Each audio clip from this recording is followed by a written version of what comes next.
Salam sejahtera, Pak Royandi. Terima kasih untuk waktunya bisa ketemu. Selamat pagi. Kita sangat apresiasi nih Pak bisa ketemu dengan Bapak setelah lama sekali ya, bertahun-tahun ya. Ketemu dengan Dr. Royandi Hutansoit. Sekarang beliau adalah Direktur Utama dari Rumah Sakit Umum Universitas Kristen Indonesia atau UKI Jakarta. Terima kasih untuk waktu ini. Jadi kami sangat ingin untuk berbincang-bincang dengan Bapak. Bagaimana dalam usia Bapak perjalanan yang nggak singkat gitu. Dalam usia yang menjelang 75 tahun nih. Masih produktif. Kemudian mengajarkan banyak hal yang mungkin kita bisa ambil, kita bisa petik bahwa dalam usia yang orang katakan itu usia lansia, tapi ternyata Dr. Royandi ini membuat satu gebrakan, tetap produktif di bidangnya sebagai dokter, kemudian juga sebagai hamba Tuhan, mengajarkan kebenaran, jalan-jalan kebenaran gitu, kemudian juga secara moral, mengajarkan kepada kita, khususnya generasi muda nih, bagaimana satu value gitu, yang bisa kita ambil jadi panutan. Ya mungkin hal-hal seperti itu yang dalam perbincangan kita pagi ini ya Pak. Bapak kan dulu sebenarnya aktivis nih. Kemudian juga sebagai seorang dokter gitu kan. Lalu Bapak pernah jadi politikus juga ya? Iya. Nah mungkin ada hal-hal yang Bapak bisa sampaikan bagaimana meniti perjalanan karir Bapak itu. Kok tetap ya orang bilang sukses gitu? Jadi begini, pertama-tama kita mesti tahu siapa kita. Banyak orang nggak tahu siapa dia. Ya secara manusia, saya harus katakan kita adalah makhluk roh, harusnya itu dulu nomor satu. Makhluk roh yang mempunyai jiwa dan tinggal dalam sebuah tubuh. Ya, jadi yang mengontrol kita mestinya jangan jiwa, mesti roh. Kalau jiwa dia hanya bisa melihat apa yang terlihat oleh panca indera jasmani. Sedangkan dalam roh kita bisa memiliki panca indera rohani yang tidak bisa dilihat oleh panca indera jasmani. Nah itu yang harus kita tahu dulu. Nah sejak Adam jatuh dalam dosa, kemampuan rohaninya Adam yaitu berhubungan dengan Tuhan itu, dengan Allah itu dikatakan terputus. Sehingga manusia roh yang berperan itu digantikan oleh manusia jiwa. Nah manusia jiwa ini ya terbatas. Dia nggak bisa melihat apa yang Tuhan sediakan buat dia, sehingga dia hanya melihat apa yang bisa dilihat oleh jasmani. Itu awalnya ya. Kalau itu dipakai ya kita akan ikuti ukuran dunia ya. Maka itu kenapa dikatakan lansia umur 60 tahun sudah lansia. Oleh pemerintah malah dikatakan umur 55 tahun pensiun ya. Ya padahal 55 tahun itu harusnya berubah ya. Usia manusia makin tua, makin lama makin tua, makin sehat. Ya, nggak bisa lagi kita bilang 55 tahun itu pensiun. Sayang loh. Ya, kalau kita lihat di Amerika, calon presiden Amerika umurnya 70-an. Iya.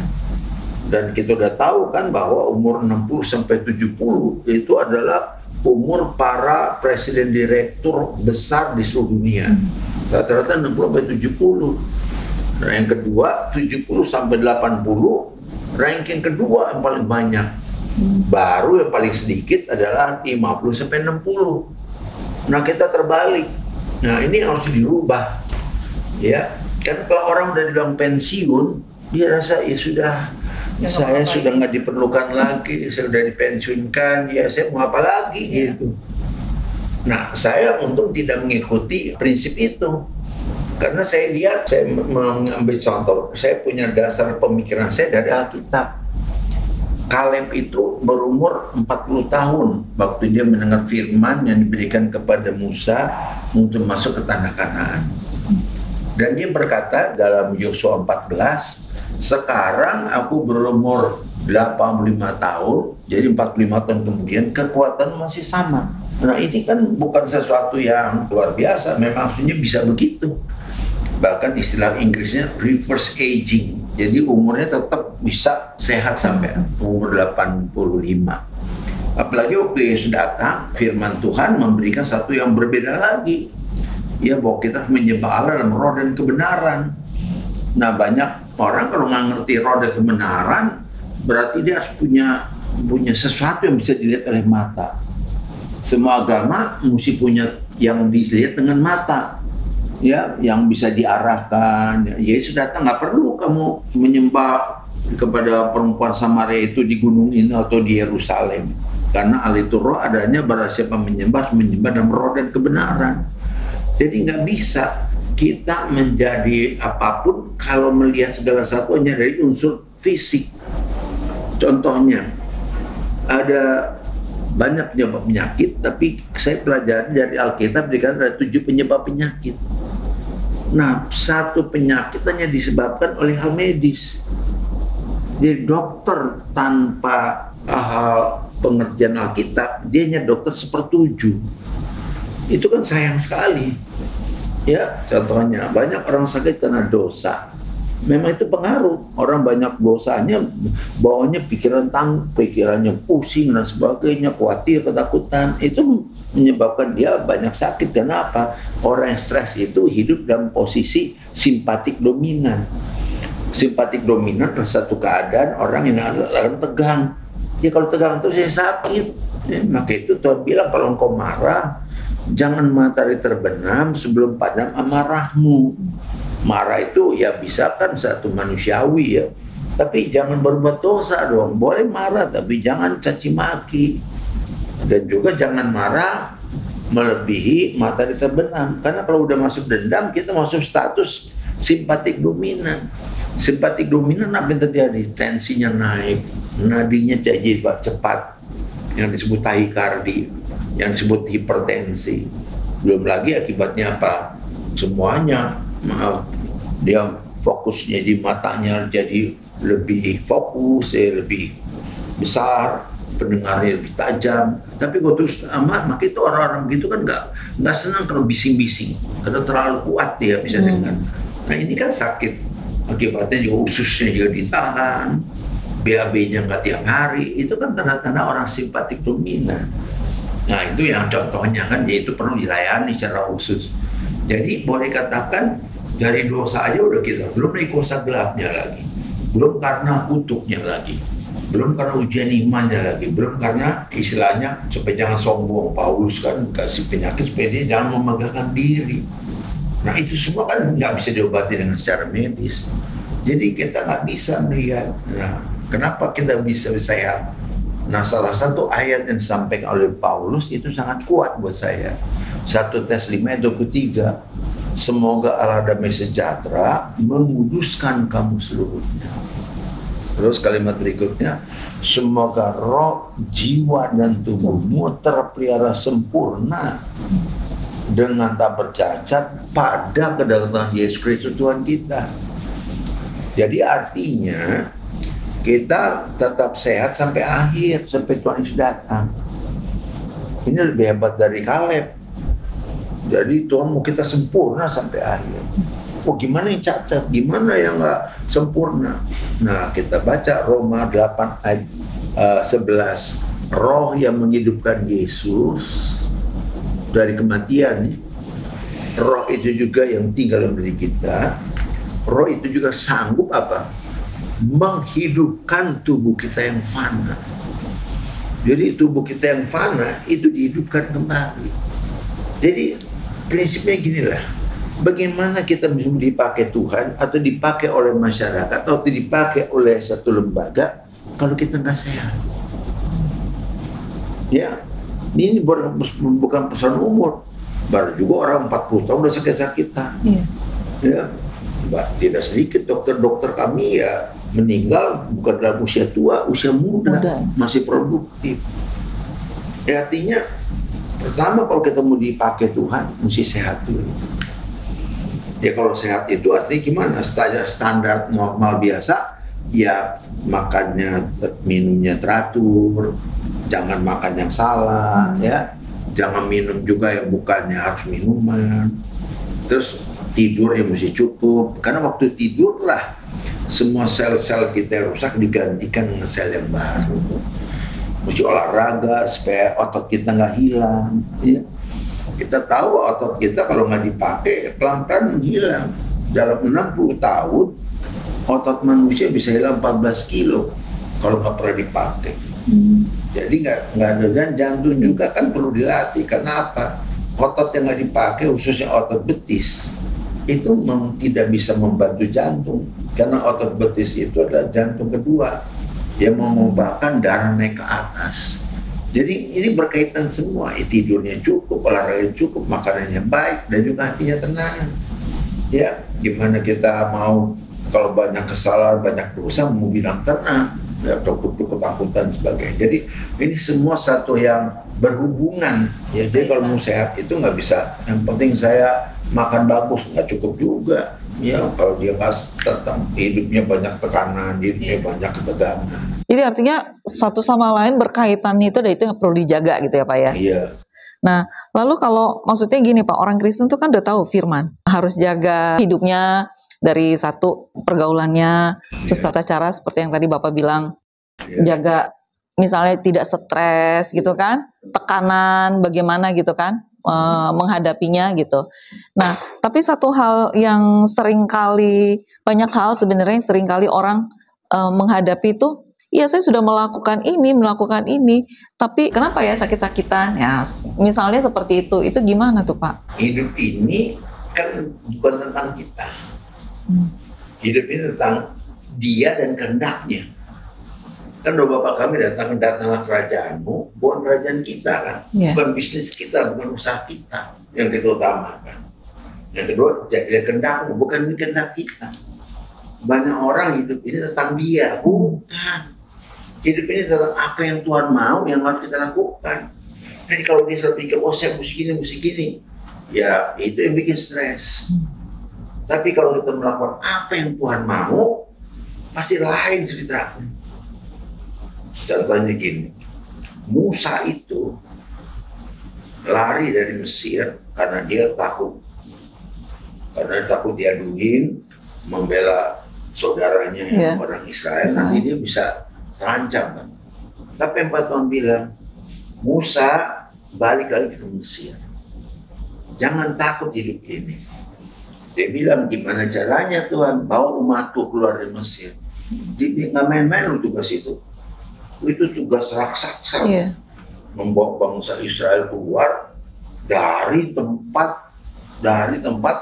negara superpower saat itu, Mesir, ke tempat yang mereka nggak tahu lagi. Tapi karena dia pakai apa Tuhan? Tuhan apa? Di tanganmu pakai apa? Di tangan saya ada tongkat. Lempar tongkat. Dia kaget jadi ular. Pegang ekornya, pegang lagi jadi tongkat. Artinya apa? Kalau Tuhan udah suruh, mau besar mau kecil, nggak usah takut. Where there is vision, there is provision. Di mana ada visi dari Tuhan, di situ penyediaan dari Tuhan. Ya, itu yang menjadi pelajaran saya. Bahwa kalau Tuhan suruh, kerjakan. Mendirikan sebuah partai politik bukan satu pekerjaan yang ringan. Itu bukan raksasa. Kenapa? Kita harus punya kantor di seluruh Indonesia, cuman 1.200 kantor. 1.200 kantor di provinsi, di kabupaten kota, di kecamatan, bahkan kalau bisa sampai kelurahan. Bayangin tuh, gimana nggak raksasa? Kita ngurus bangun satu kantor udah susah ya. Ini 1.200 kantor yang lebarnya dari Sabang sampai Merauke. Itu Sabang sampai Merauke, itu sama dengan Seattle sampai New York. Petaknya tuh lebarnya. Jadi karena Tuhan, saya nanya Tuhan izinkan ya kita buat. Dan saya menjalankannya enggak, waduh, mesti mati apa? Enggak, saya santai aja. Ya. Kita jalankan, ya paling ya mesti bekerja pasti ya. Kan ya kita tiba-tiba sejarah bahwa sebuah partai yang dulu tahun 1955 bisa satu fraksi, sudah itu nggak pernah ada lagi yang bisa satu fraksi. Tiba-tiba 2004 bisa sebuah partai dengan satu fraksi di DPR RI. Nah itu kan sejarah. Semua itu kenapa? Tuhan mau nggak? Ini persoalan yang melakukan apa yang Tuhan mau kok, bukannya kita mau. Jadi kalau Tuhan yang mau, Tuhan bertanggung jawab. Saya belajar dari Musa, Tuhan suruh lakukan, walaupun nggak masuk akal. Seorang profesional nggak punya apa-apa, duit juga nggak, ya adalah buat secara kontrak-kontraknya bukan untuk bangun seluruh jaringan Indonesia. Jadi itu yang mesti kita lihat, ya, bahwa hidup ini bukan lagi tentang saya, tentang dia dan kehendaknya. Tadi ungkapan Bapak bahwa orang sehat itu pasti produktif. Saya ingin bertanya, Pak, latar belakang pertanyaannya saya ingat Pak Ruyandi kan punya ibu seorang yang hebat, pendiri donor mata pertama, tidak salah. Lalu Bapak juga seorang profesor, pejabat di masa Orde Lama. Pak, ini kan kualitas dari seorang orang tua. Iya. Maka kita bisa bayangkan kalau sampai sekarang Pak Ruyandi Kutasoid bisa produktif mungkin karena kualitas makanan, penjaganya yang bagus sejak kecil begitu. Lalu satu lagi pertanyaan soal kesehatan, sekarang ini kan orang yang kaya bisa stem cell, Pak. Iya. Jadi ini juga kan pergumulan di orang-orang kecil, kalau dia punya uang dia bisa stem cell berapa kali begitu. Mohon ditanggapi. Ya, kalau kita menjaga kesehatan kita teratur, ya, kita hidupnya teratur, makannya teratur, ya, kan sekarang banyak racun karena makanan. Jadi kita di sekitar ini banyak radikal bebas. Makanan yang tidak baik itu jadi radikal bebas. Kita pakai shampoo yang nggak dicuci bagus, nempel di kulit kita juga bisa radikal bebas. Kita pakai pengecat rambut juga radikal bebas. Kita pakai laundry, lalu wanginya wangi kan, itu kan kimia. Kita pakai di badan kita, keringetan masuk badan kita. Maka itu banyak penyakit. Salah satu kesaksian dari seorang hamba Tuhan, dia pakai laundry, dia langsung pakai, kena dia kanker. Jadi semuanya sebenarnya kita mesti tahu hidup sehatnya gimana. Makanan yang salah menimbulkan peningkatan kolesterol. Akibatnya penyempitan pembuluh darah. Jadi boleh dikatakan untuk hidup itu ya mesti belajar dari orang yang bisa hidup sehat. Kita belajar dari dia. Kok dia bisa umur sampai sekian puluh tahun? Caranya gimana?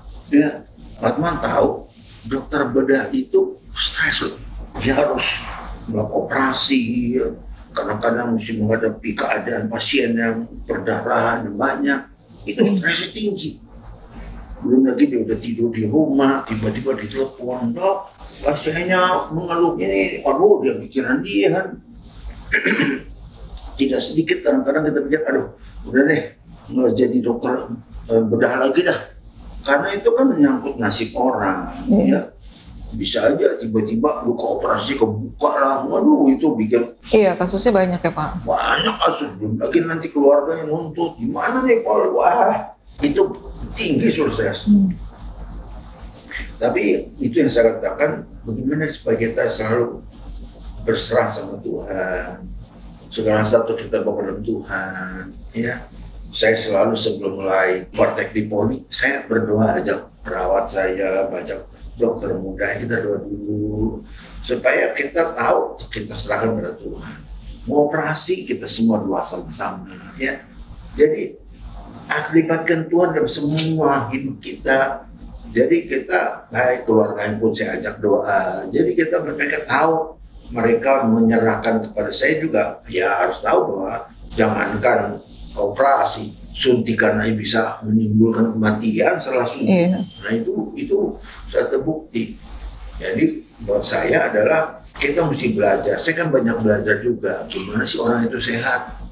Gimana sih orang itu bisa panjang umur? Ya di Okinawa, misalnya di Loma Linda, di Sardinia dan berbagai kota. Ada 5 kota yang dibuat oleh seorang penulis, bagaimana orang-orang hidup di atas 100 masih happy, masih senang. Salah satu adalah mereka mesti punya orang tempat dia bergaul, ya. nggak boleh menyendiri. Komunitas ya Pak? Komunitas itu yang bikin dia semangat terus. Tapi kalau orang sendiri, makin banyak orang stres kan. Orang kaya makin susah cari, nggak punya temen, ya. Orang datang takutnya minta, mau minjem nih, mau minta nih, gitu susah. Nah akhirnya dia buat apa? Kayak kalau kita bergaul baik. Saya ingat sekali salah satu konglomerat Indonesia, saya kenal dia masih sampai umur 80-an masih makan sate kambing dan sebagainya. Dan dia ketawa banyak, happy. Kenapa? Karena dia bikin satu dana khusus untuk bantu-bantu orang susah, gereja dan sebagainya. Jadi ada apa-apa silakan, kita nggak direpotin, karena kita memang udah taruh. Karena kita katakan kita akan menjadi bangsa yang besar, kita akan mempunyai nama yang masyhur, atau kita akan diberkati dan kita jadi berkat. Jadi orang itu menjadi berkat. Jangan hanya mau nyari duit dulu. Nah itu yang bikin kita sakit. Sekali duitnya hilang, udah bingung. Stres. Sekali tekor. Ya, tapi kalau kita melakukan banyak kebaikan, ya orang bilang secara dunia namanya banyak amal, ya kita banyak teman juga. Apa yang kita tabur kita tuai kok. Yeah. Ya. Jadi hidup ini jangan hanya tentang diri kita. Bagaimana nolong orang, kalau sakit ya gimana. Kalau perlu kita bantu ya, mana nggak bawa uang ya kita keluarkan uang, periksa ya. Untunglah sekarang ada BPJS ya. Dulu zaman saya masih belum jadi spesialis di UKI ini kan, cililitan itu sumber kekacauan tuh, berantem, tusuk orang. Kita operasi nggak punya uang, kita rawat gratis, obatnya pun gratis. Bukannya apa-apa, makin banyak pasien. Nah itu kan luar biasa.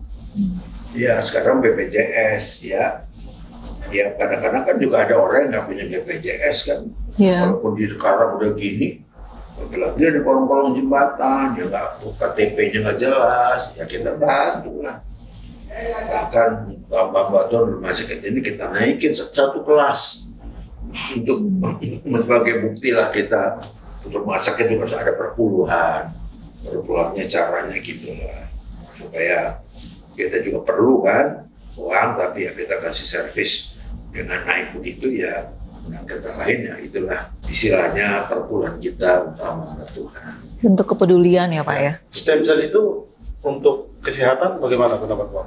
Stem cell sesuatu yang baik ya, dan banyak model stem cell yang diberlakukan. Tapi harus kita tahu masih tinggi harganya, ya. Mahal ya? Masih mahal. Itu kan teknologi, ya karena belum bisa dipakai untuk orang biasa. Masih mahal dan rakyat kita banyak yang susah, makannya udah susah, gimana beli stem cell. Tapi kalau di hatinya gembira, kerja, berkat Tuhan juga datang pada orang-orang yang sungguh-sungguh mencari Dia. Buat saya stem cell oke-oke aja, tapi kan nggak bisa untuk umum. Hanya untuk orang tertentu berarti ya Pak ya? Punya uang dan bukan biaya murah lagi. Dan kadang-kadang stem cell bisa dipakai berapa bulan. Ada juga sih yang disuntik, ambil zat suntik, diproses menjadi seorang mengatakan jantung saya udah dibagusin, pasang ring. Ternyata masih sakit-sakit terus. Ternyata waktu diperiksa bagian jantung saya yang rusak. Dilakukan stem cell, disuntik ke daerah jantung itu. Hebat, ini jantung normal lagi. Ya itu masih di luar negeri dikerjakan. Nah, maka itu kedokteran kita nggak mesti terus ikutin perkembangan.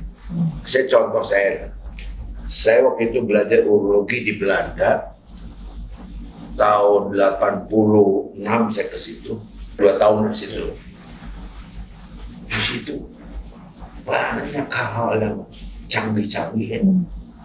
Sampai kita nih di rumah tempat pendidikan saya nggak sebut tempatnya, enak lagi. Sampai saya keluar selesai jadi spesialis, yang dikerjakan di situ nggak pernah dikerjakan di Indonesia. Jadi memang istilahnya ya kita mesti belajar banyak lah untuk tidak malu untuk lihat teknologi yang begitu maju di luar negeri.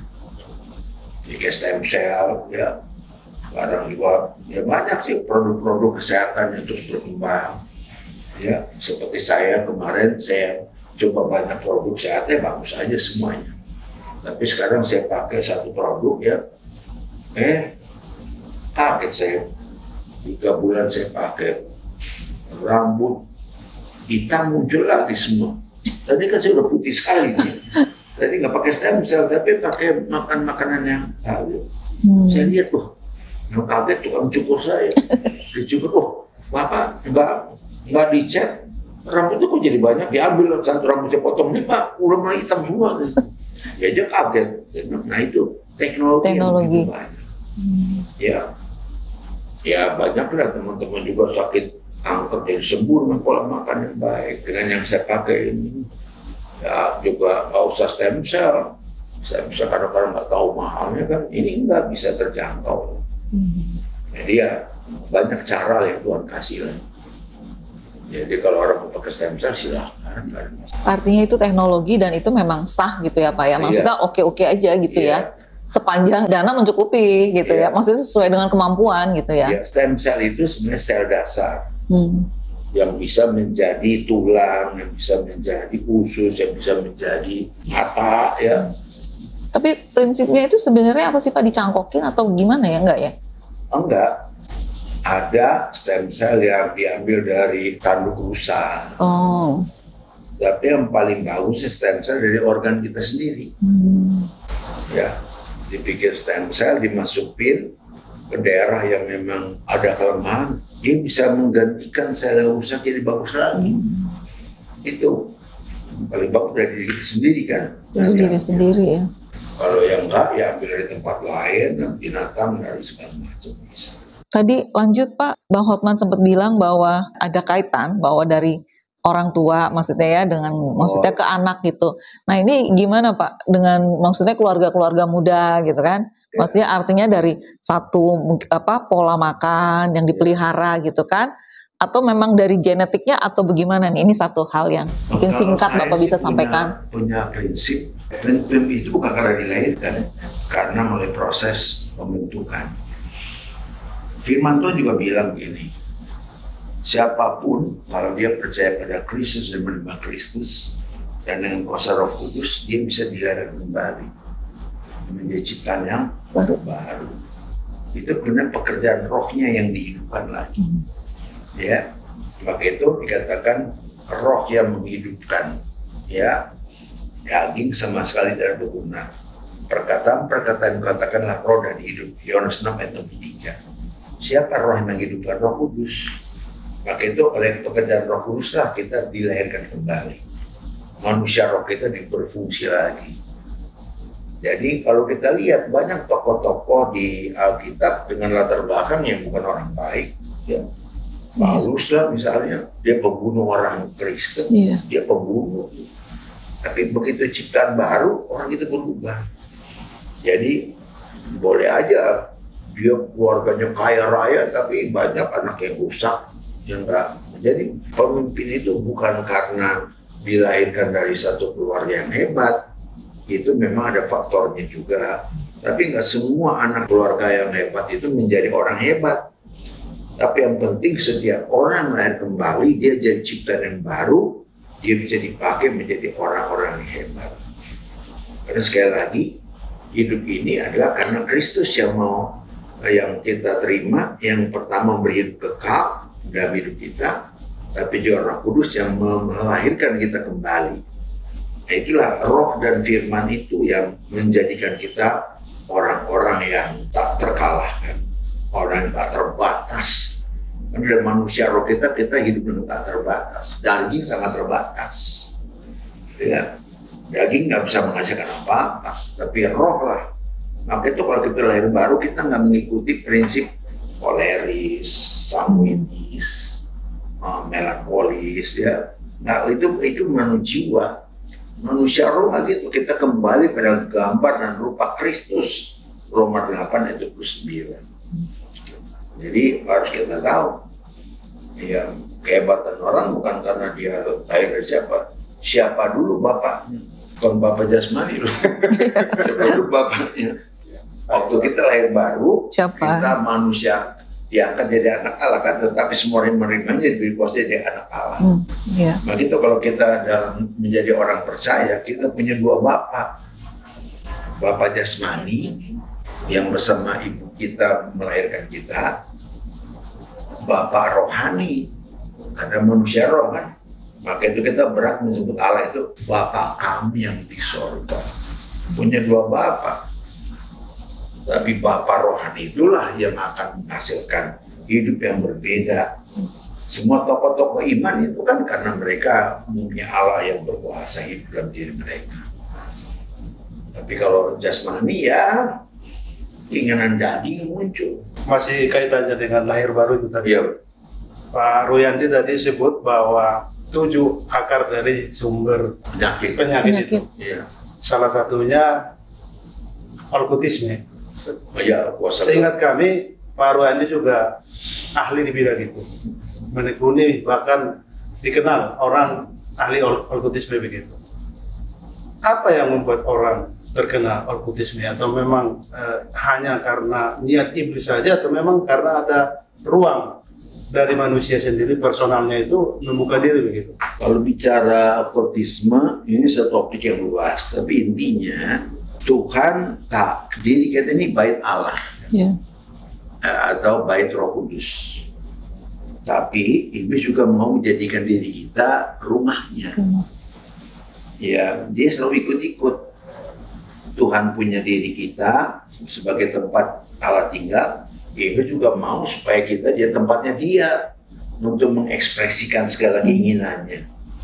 Maka itu orang yang dikuasai roh jahat itu bisa dipakai iblis untuk menguasai banyak hal yang bisa dia inginkan. Ya, misalnya roh zina yang masuk dalam seorang, dia pakai orang itu untuk membuat kekacauan dan banyak orang tercemar karena perbuatan dia. Oh, dia ada keinginan membunuh, oh dia jadi pembunuh besar. Jadi sebaliknya kalau kita dalam Tuhan, kita ingin melakukan hal yang Tuhan inginkan, kehendak Tuhan dijadikan. Nah, kehendak Tuhan bagi manusia adalah marilah kita menjadikan manusia untuk gambaran rupa kita supaya mereka berkuasa. Ya, Tuhan mau kita ini jadi orang yang berkuasa, bukan orang yang sekedar hidup. Karena banyak orang berpikir manusia telah jatuh dalam dosa di Kejadian 3 kan. Jadi manusia perlu diselamatkan. Itu tujuan banyak orang, yang penting manusia mati masuk surga. Yaitu langkah pertama. Tapi yang Tuhan mau bagaimana surga turun di bumi. Datanglah kerajaanmu. Bukan kita mati masuk surga, bagaimana kita menguasai bumi. Maka itu mesti dirubah pengertiannya. Ya udah, yang penting saya mati masuk surga. Itu sudah pasti kalau kita terima Tuhan.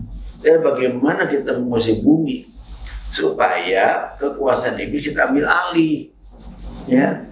Dan banyak wilayah di dunia ini yang iblis ambil melalui orang-orangnya yang dikuasai. Ya, tujuan Tuhan, mari kita kembali mengembalikan kekuasaan dan kerajaan Allah di tengah bumi ini. Sehingga berlaku lagunya, di seluruh dunia Roh Allah bekerja. Di seluruh dunia seperti Nabi bersabda, di seluruh dunia ada ilham roh yang heran. Seperti roh itu yang bekerja seperti firman yang menguasai bumi. Itu siapa? Kita. Ya, tadinya kan Pentakosta itu kan yang terjadi di satu tempat. Ya, tapi sekarang semua orang yang terima Roh Kudus bisa bekerja di mana-mana dan bisa membuat orang lain juga terima Roh Kudus. Seperti Paulus, seperti Petrus, ya, semuanya doa, semua orang juga bisa dipenuhi oleh Roh Kudus. Jadi kalau mengusir setan itu adalah sesuatu yang harus kita kerjakan kalau orang itu terikat. Doa Bapa kami kan mengatakan ampuni kami atas dosa kami seperti kami juga mengampuni yang bersalah pada kami. Tapi ada kalian berikutnya, jangan bawa ke dalam pencobaan, tapi lepaskan agama mengejar. Apa bedanya? Kalau orang mengaku dosa tadi buat lagi, sehingga dia nggak bisa lepas, itu ikatan. Nah, banyak orang Kristen yang sudah mengatakan Bapa kami di surga, ternyata perlu pelepasan. Pelepasan itu dua, pelepasan dari si jahat, ya, deliver us from the evil one, tapi juga pelepasan dari yang jahat. Doa Bapak kami mengatakan memakai versi lepaskanlah kami dari yang jahat. Dan bahasa dikatakan deliver us, bebaskan kami dari si jahat. Jadi bahasa aslinya lepaskan kami dari jahat. Yang jahat itu toponero. Toponero itu bisa punya arti si pribadi, bisa yang sesuatu yang sifat netral. Banyak orang terikat dengan sesuatu yang netral. Obat bius, obat-obatan narkoba, obat-obat rokok, alkohol, itu kan banyak sekali nggak bisa lepas. Nah itu perlu pelepasan. Jadi pelepasan ini bukan hanya dengan obat kerasukan roja, tapi obat-obatan, judi itu kadang-kadang, waduh, banyak orang nggak bisa lepas dari judi sampai habis semuanya. Main lagi, kayaknya nggak bisa pikirannya. Jadi hati-hati. Pelepasan itu bisa menyangkut orang yang diikat yang sifatnya jahat, ya, tapi juga bisa juga oleh roh jahat. Tapi kalau ikatannya bagus, yang dilepas. Pernikahan itu jadi lepas. Kalau dia yang disatukan Tuhan jangan dipisahkan. Nggak boleh dipisahkan. Maka itu penting kita tahu. Jangan dibilang, wah saya terikat nih. Sama siapa? Sama istri saya. Ya, harus terikat. Kita harus terikat seumur hidup. Ini mau dilepasin kan? Jadi artinya gini Pak, sesuatu yang mengikat itu dari luar, maksudnya yang berbentuk roh gitu ya, dari luar manusia itu si jahat. Si jahat itu yang tadi Bapak katakan. Lalu yang mengikat itu dari diri itu mungkin itu ya apa, kebiasaan, habit yang buruk, kebiasaan-kebiasaan yang tertanam itulah juga yang harus masuk di dalam kategori itu ya. Iya, jadi kadang-kadang kita bilang habit, tapi ada roh di belakangnya. Roh zina misalnya, ya. Dia pikir, oh saya memang susah nih, saya nggak bisa tahan nafsu, nggak bisa. Oh, roh jahat itu, tapi beda dengan obat, beda dengan rokok, beda dengan alkohol, itu yang jahat. Nggak bisa kita bilang, saya itu tahu, tapi ini kelemahan saya. Loh, dalam Tuhan nggak ada istilah kelemahan. Ya, artinya peluang yang dibuka berarti ya, yang sadar gitu ya Pak ya. Katakan saja, buah roh itu ada penguasaan diri. Nah kalau dia nggak bisa penguasaan diri, berarti ada yang lain yang menguasai dia. Tapi kalau Roh Kudus pimpin, dia ada penguasaan diri, diberi kemampuan dan kekuatan. Mungkin kita tanya hal yang sedikit yang berbeda nih Pak. Iya, silakan. Yang sekarang nih, yang pasti Bapak menghadapinya sebagai seorang hamba Tuhan juga gitu, yang pengkhotbah. Nah, kita dihadapkan dengan regulasi pemerintahan kita terkait peraturan pemerintah yang tahun 2024 ini keluar terkait dengan ormas diberikan, PP-nya ini ormas diberikan untuk mengelola tambang dan ya sumber-sumber alam ya, tambang khususnya. Saya pengen tanya gimana sih Bapak artinya sebagai orang yang hamba Tuhan, pengkhotbah gitu, bagaimana Bapak menanggapi hal ini gitu? Di satu sisi ini peraturan regulasi membuat jadinya lembaga ormas gitu, gereja, jadi masuk ke dalam area bisnis, memikirkan walaupun itu kan nanti ada wadahnya sendiri ya, tetapi itu kan orientasinya udah berbeda. Orientasinya kan bisnis gitu kan. Lembaga-lembaga keagamaan ini bukankah ada untuk satu tujuan kemaslahatan gitu kan Pak? Kemaslahatan umat.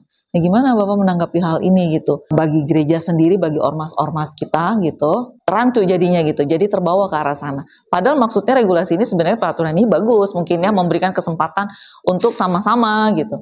Gimana Bapak? Di alam demokrasi ya, setiap manusia berhak untuk berserikat. Berserikat itu ya membangun partai, membangun ormas ya. Ormas itu organisasi massa, yang satu lagi organisasi politik. Ya lebih baik ada organisasinya, mau masakan, mau organisasi politik ada bisa diatur daripada yang kita hadapi preman yang menguasai tambang, itu kan nggak boleh. Dengan ada organisasi ini bisa ada peraturan, ya organisasi keagamaan. Setiap organisasi kan mesti mendaftar ke pemerintah. Tapi preman mana bisa mendaftar? Melanggar malah. Iya, preman. Tapi organisasi ini kan terdaftar di pemerintah, harus mengikuti aturan organisasinya, regulasi yang berlaku, daripada tidak punya organisasi tapi bergerak terus. Wah, itu yang paling bahaya, organisasi tanpa bentuk. Tanpa bentuk artinya dia nggak ketahuan tapi dia bergerak. Ya kayak intelijen kan nggak ketahuan tapi dia bergerak. Tapi ya intelijen kan di bawah satu organisasi yang resmi. Jelas, resmi. Ya kayak coba kayak mafia, nggak dikena pajak, ya. Oh, dia punya usaha yang lain, tapi di belakangnya dia kerja dengan meres orang, tapi nggak bisa ditangkap. Mendingan dibikinlah organisasi yang terdaftar di pemerintah, terkoordinir dan tercatat, daripada ya kita bubarkan sebuah organisasi. Ya, katakan saja kemarin ini dia organisasi keagamaan dibubarkan. Kita bilang bubar, tapi dia bikin lagi organisasi lain tanpa bentuk. Waduh, itu bahaya. Itu dibahaya karena dia nggak terikat dengan aturan. Tapi kalau ada organisasi keagamaan, organisasi massa, itu sesuatu yang dijamin dalam undang-undang. Lembaga gereja itu kan terdaftar di Departemen Agama. Iya, jelas. Kalau ormas di Departemen dalam negeri nggak apa-apa. Ya, tapi kita kan bukan ormas. Kita terdaftar sebagai lembaga keagamaan. Kan yang repotnya kalau dia itu semua tuh kalau mau digabungkan namanya LSM. Itu kan satu lembaga yang memang punya tujuan untuk yang ini mungkin organisasi untuk politik, Peradi, ya, ini organisasi untuk sosial, ya tergantung tujuannya. Tapi lebih baik dia dalam suatu bentuk organisasi tidak liar. Kan di organisasi kan ada mesti laporan tiap tahun. Itu nanti ada aturannya, misalnya pemilihan pengurus baru dia harus laporkan sekian tahun habis sinode lah gitu. Jadi pemerintah tahu berapa, ya karena mungkin kalau yang pajak mesti keuangan bisa ada laporan supaya pajak bisa diambil gitu. Tapi kayak mafia mana ada organisasinya, untung sendiri, nggak ada pajaknya dan mau dia. Tapi apakah maksudnya tidak dilematis nanti kepada lembaga-lembaga keagamaan untuk ikut peraturan itu, Pak? Ya tergantung. Kalau kita dianggap ormas tapi melapor ke Departemen Agama nggak apa-apa, cuman atas namanya berbeda, ya. Tapi kita naungannya ada, peraturannya ada di Departemen Agama, mesti lapor dan sebagainya, mesti ikut pertemuan-pertemuan. Kalau dibikin acara kita ikut hadir. Artinya terorganisir. Mungkin bentuknya ya semuanya kan NGO nih, non-government organization, bukan organisasi pemerintah. Masyarakat. Mau LSM kah, mau organisasi sosial kah, mau organisasi olahraga, semua itu NGO kita, grup-grupnya ya. Tapi mendaftar ke pemerintah, ke rumah sakit swasta. Pemerintah punya negeri, kita swasta, tetap mesti melapor ke organisasi yang mengatur akreditasi kita. Jadi dengan demikian kita diatur. Mau bikin rumah sakit loh, swasta, ini aturannya. Dia ormas boleh, tapi ini aturannya. Persagamaan oke, tapi ini aturannya. Jadi dengan kata lain nggak bisa bikin organisasi agama yang di luar 5 yang ada terdaftar. Islam, Kristen, Katolik, Buddha, Hindu, sekarang tambahan oleh Gus Dur kan Konghucu. Semua bentuk yang lain nggak ada wadahnya, mesti gabung ke yang ada. Nah itu contoh-contohnya aja. Kecuali kita buat organisasi keagamaan yang belum ada, nanti ada persyaratannya. You mau bikin ini, kalau ini mau diterima mesti ada cabang di seluruh Indonesia. Kayak politik aja, kita mau bikin nggak bisa. You boleh lah daftar, tapi nggak bisa ikut pemilu. Kenapa? Karena you nggak diwakili oleh sekian provinsi. Bahkan nggak bisa kita.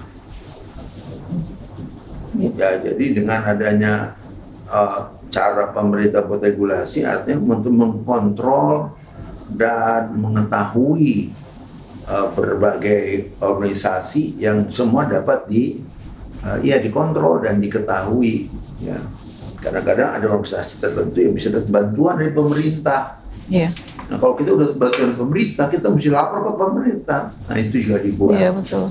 Tergantung pemerintah perlu apa enggak. Selama dia nggak mengganggu pemerintah dan tidak bertentangan Undang-Undang Dasar 45 dan Bhinneka Tunggal Ika, silakan. Begitu melanggar, dia dibubarkan. Daripada organisasi tanpa bentuk, itu nggak bisa dikontrol, nggak bisa dikendalikan, nggak bisa dibubarkan. Iya. Padahal bilang saya enggak, tapi dalam gerak terus. Terakhir Pak, sebagai orang tua sudah banyak mengecap nilai-nilai kehidupan di usia menjelang 75 tahun, apa yang harus Bapak sampaikan untuk generasi muda, apalagi sekarang perjuangan generasi muda ini era digital. Iya. Persaingan kita sekarang digital. Kalau saya di mana-mana saya sampaikan kita hidup mesti punya satu tujuan, dan tujuan kita jangan bertentangan dengan tujuan Tuhan. Karena kalau enggak bertentangan dengan tujuan Tuhan, jadi melawan Tuhan. Jangan. Ya. Maka itu saya suka bilang hidup kita ini untungnya karena kita punya Alkitab, kita ada blueprintnya. Blueprintnya artinya yang ada di contoh di Alkitab. Dibilang begini, ini semua sebagai contoh dan peringatan buat kita. Jadi untuk bangsa Israel itu berjalan, itu contoh buat kita. Pertama, kita mesti keluar dari Mesir, yaitu perbudakan, kemiskinan, kuasa gelap yang kita mesti keluar. Caranya udah dikasih tahu dengan darah Yesus. Lalu gimana caranya kita mesti melewati laut Teberau atau laut merah? Artinya apa? Di situ artinya baptisan. Dimana kalau kita keluar nggak ada jalan balik lagi. Nah itu artinya. Karena ditutup kan nggak mungkin balik lagi. Gimana? Lalu di gurun kita tujuannya apa di gurun? Inilah proses pembentukan kita. Karena itu dikatakan sebagian besar ditewaskan di padang gurun. Karena nggak tahu tujuannya. Tujuan kita mesti masuk ke masa depan kita, yaitu tanah Kanaan. Di tanah Kanaan itu di situ perjuangan yang sebenarnya. Kalau di gurun ini perjuangan lawan diri sendiri untuk percaya pada firman. Tapi di tanah Kanaan tujuan kita sendiri berperang untuk menguasai puncak. Jadi ternyata banyak orang Kristen karena nggak tahu tujuan hidupnya, dia hanya sampai di gurun dan mati di gurun karena mereka tidak percaya firman bahwa mereka punya masa depan dan masa depan mereka sungguh ada. Nah di gurun di tanah Kanaan itu mesti menyeberang apa? Laut Sungai Yordan. Di situ itu juga punya iman apa enggak? Banyak orang mati kan nggak punya iman untuk menguasai. Jadi mereka pikir yang penting saya asal hidup, just to survive. Padahal dia mesti masuk masa depan dan kuasai masa depan dan sampai ke puncak gunungnya. Seperti Kaleb dikatakan, Tuhan inilah gunung yang Tuhan janjikan buat aku. Dan waktu dia naik gunung, tantangan banyak. Jadi hidup ini kalau naik gunung nggak ada tantangan, pasti bukan gunung yang Tuhan mau.